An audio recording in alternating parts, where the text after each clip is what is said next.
اس programme کے اخراجات جو اسمر منسٹریز کے دوست اور پارٹنرز ادا کرتے ہیں۔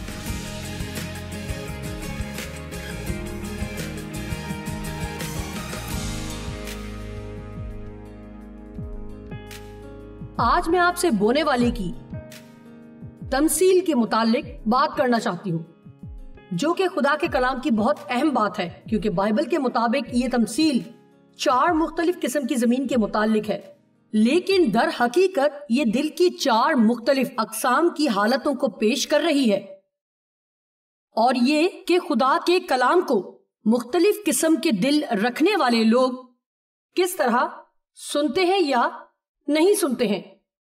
اب یہاں چند ہزار لوگ بیٹھے ہیں اور ان سے دگنے یا تگنے، یہاں تک کہ لاکھوں ایسے ہیں جو دنیا بھر میں ٹی وی پر دیکھ رہے ہیں، اور جو میں کہتی ہوں کچھ لوگ اوروں کے مقابلے اس سے زیادہ حاصل کریں گے، اور جو میں کہتی ہوں اس پر عمل کریں گے اور اپنی زندگی کے اندر مثبت تبدیلیاں دیکھنا آہستہ آہستہ شروع کریں گے۔ لیکن کچھ لوگ اسے لے کر کچھ بھی نہیں کریں گے، کچھ لوگ اس پر دھیان کریں گے جو میں کہہ رہی ہوں، جبکہ دوسرے اپنے ذہن کو یہاں وہاں بھٹکنے دیں گے اور اپنے چہرے پر ایک مسکراہٹ سجا کے بیٹھیں گے، لیکن دراصل انہیں اس سے کچھ بھی حاصل نہ ہوگا، کیونکہ وہ تو سن ہی نہیں رہے۔ سو ہم دل کی ان 4 اقسام کے متعلق بات کریں گے۔ فیصلہ کریں کہ آپ چاہتے کیا ہیں، مطلب آپ اپنا وقت دے رہے ہیں، سو آپ ان سب سے حاصل کیا کرنا چاہتے ہیں۔ دیکھیں، یہ صرف کوئی ایک اجلاس نہیں ہے۔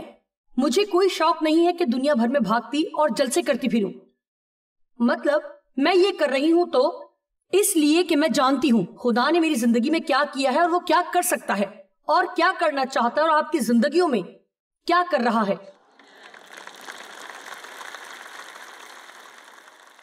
سنیے، میں دل سے چاہتی ہوں کہ آپ وہ اچھی زندگی پائیں جس کے لیے یسوع نے جان دی، اور وہ واحد چیز جو اسے ممکن بنا سکے یہی ہے کہ آپ ذرا سنیں جو میں کہنے والی ہوں، کلام کو جانیں اور جو آپ سنیں اس پر عمل کریں۔ سننا اور پھر سن کر عمل نہ کرنا بہت ہی فضول سی بات ہے۔ اگر آپ کو بہت ساری باتیں پتا ہوں لیکن آپ ان پر عمل نہ کرتے ہوں تو عموماً آپ اپنے تمام تر علم پر غرور کرنے لگتے ہیں اور آپ سب کو بتانا چاہتے ہیں کہ کیا کرنا چاہیے، لیکن اگر آپ خود اس پر عمل نہیں کر رہے تو آپ کی زندگی ہرگز بدلنے والی نہیں۔ یہ صرف سننے یا اپنی بائبل میں نشان لگانے کی حد تک نہیں ہے، بلکہ اسے سن کر عمل کرنے پر ہے۔ سو ایسی کسی بھی جگہ آنے کا مقصد یا تو اپنا حوصلہ بڑھانا ہے کہ ہاں میں یہ کر رہی ہوں، یا یہ کہ مجھے اس سارے معاملے میں مضبوط ہونے کی ضرورت ہے۔ اور مجھے خوشی ہے کہ میں نے آج یہ سنا، کیونکہ خداوند مجھے اس مسئلے میں تیری مدد کی بہت ضرورت ہے۔ اب غور کریں، کبھی بھی چڑھ جانے کی زحمت نہ کریں۔ اگر آپ کچھ ایسا سیکھنے کی نیت سے نہیں جاتے جس سے آپ بڑھ سکیں اور اپنی روزمرہ زندگی میں مسیح کی مانند ہو سکیں۔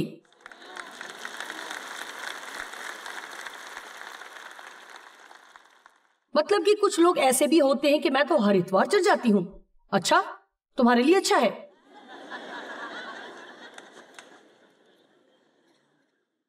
لیکن کیا پاسٹر کی کہی ہوئی کوئی بھی بات آپ کو اگلے دن یاد رہتی ہے؟ امید ہے کل جب کوئی پوچھے گا جوائس نے کیا سکھایا تو آپ انہیں بتا پائیں اور یہ نہ کہیں کہ یاد نہیں لیکن بہت اچھا تھا۔ اچھا تھا۔ اور اس تمثیل کے مطابق دلچسپ بات یہ ہے کہ یسوع نے اپنے شاگردوں سے کہا، اگر تم اس تمثیل کو نہیں سمجھتے تو تم کسی بھی تمثیل کو نہ سمجھو گے۔ ہمارے ساتھ بھی ایسا ہی ہے۔ واہ کیا بات ہے! اگر تم اس تمثیل کو نہیں سمجھتے تو کسی بھی تمثیل کو نہ سمجھو گے۔